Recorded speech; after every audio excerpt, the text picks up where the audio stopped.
Texas is pushing a proposed law that would let the state overrule the U.S. Supreme Court. There's just one problem: they can't actually do that. In Alabama, judges have decided that they don't have to follow federal law, except that in reality they do.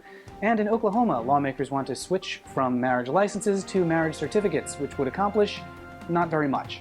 For the American Foundation for Equal Rights, I'm Matt Baum, and welcome to Marriage News Watch for March 16, 2015. Let's start in Texas this week, where State Rep Molly White has introduced a bill that would let the state ignore a U.S. Supreme Court ruling that would legalize marriage equality. Can she do that? No, that's not how laws work, or the Supreme Court, or America in general.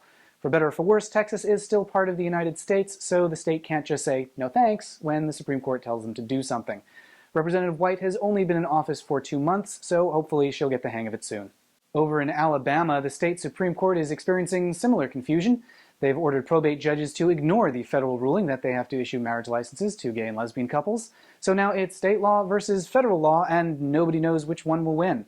Just kidding, federal law will win. That is the basis of our entire legal system. Then there's South Carolina, where a couple politicians want to amend the U.S. Constitution to ban marriage equality. This has zero chance of actually happening, but State Senator Larry Grooms says that it is necessary for, quote, the propagation of our species. Contrary to what Senator Grooms seems to think, reproduction does not, in fact, originate in the U.S. Constitution.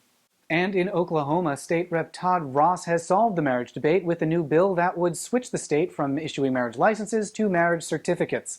This is different because, well, it's actually pretty much exactly the same, just slightly less paperwork. So, okay.